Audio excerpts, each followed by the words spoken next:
All right, the time has come. My favorite segment's here. I'm putting Reggie on the hot seat with What Does It Mean? Covered all the latest hot topics in Minnesota sports. First up, Game 1 of the Stanley Cup kicked off last night with the Colorado Avs taking Game 1 in OT versus the Lightning. Reggie, we called the Avs the best team in the NHL all season, ever since we started this show 2.5 months ago. Clear cut, they're the best team, number one in the NHL. What does it mean, the Lightning's chances of coming back from this early deficit, knowing the talent of their opponent? Is this going to be one of those gentleman sweeps, Avs win 4-1, or Lightning are no joke? They've won the last 2 Stanley Cups for a reason. Can they make this thing competitive and push, 6-7 games?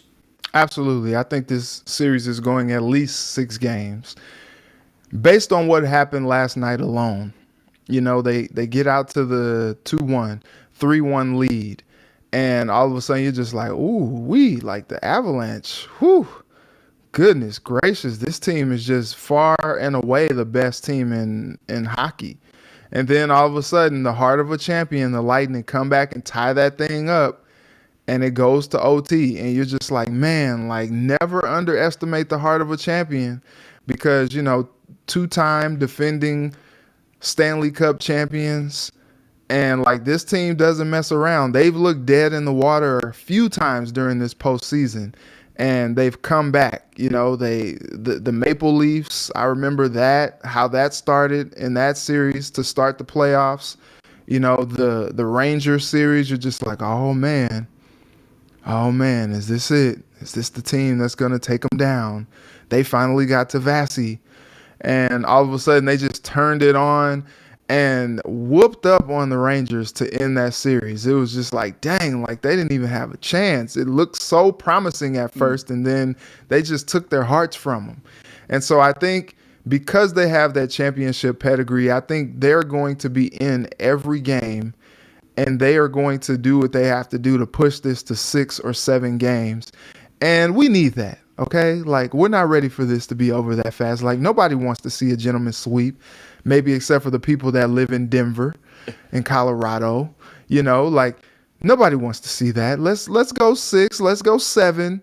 I would love to see them battle like that. I love games that are 3-3, 4-3, because that means that, we've seen a lot of goals. And like for someone who's like me, who's just kind of getting into the game a little bit, like we like to see goals. We like to see that action. Sometimes I don't understand all the fights. Like, why are you guys fighting? You mad at him? Did he say something about your mother?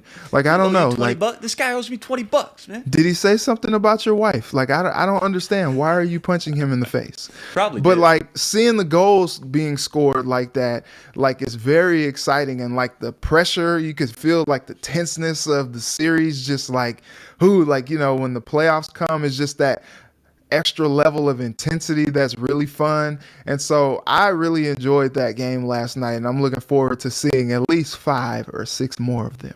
Yeah, if nothing else, an entertaining Game 1 for sure. Couple days off. Square off in Game 2 on Saturday, 7 p.m. Central. Puck drops. Game 2 again in Colorado. All right, next one up. Couple tweets here from Aaron Gleeman. In the past 40 years in the MLB, the highest batting average through 300 games. Wade Boggs, Ichiro, Tony Gwynn, Pujols, A-Rod, and your very own Luis Arraez. 6 on the list with 5 Hall of Fame names in front of them. Another stat from Aaron Gleeman. Minnesota Twins' highest OPS by a shortstop, Carlos Correa, ranks number 1 right now with 141 over guys like Roy Smalley, Jorge Polanco, Christian Guzman. My question is, who's more valuable to the team right now? Is it Luis Arraez or the way Carlos Correa has just started to heat up? It's got to be Luis Arraez. I think so. Yep. If Correa is healthy and he's out there contributing like you expect him to, you know what he's capable of. You know what he can do. Luis Arraez has been the most pleasant surprise of the season. And the dude has just been productive. He's such a fun player as well. He just looks like he's just a joy out there. He's having a blast. And I think that is the coolest part, because I think that brings a level of excitement and intensity as well to the fan base when you see a guy out there just raking like that. And like every day you come to the ballpark, you're like, man, what is Luis going to do today? Like, is he going to hit a home run, or is he going to hit like three doubles? Like, what is he going to do? Like, is he going to go 3 for 5 today? Is he going to go 2 for 4 today? Is he going to go 3 for 3 today? Like, I think that's really exciting. Like, Luis Arraez is one of those throwback players, like, you know, and I hate to make comparisons like this, so just hear me out, okay? Hear me out. I understand low volume, not at a longer time span. We'll give you one. Go ahead. All right. But when you think about what Luis Arraez is doing, you think about guys like Tony Gwynn. Just comes up to the plate and you're just like, he's about to get a base hit. And then you just watch it happen. Like Tony Gwynn was one of the best at doing that. Like just hitting for average. It was always up there. And Luis Arraez is kind of showing himself to be a guy like that. Now I understand like it's just a small sample size and you want to see him do it over the course of the season and really string along season after seasons of being productive like this. But it is certainly exciting to watch right now.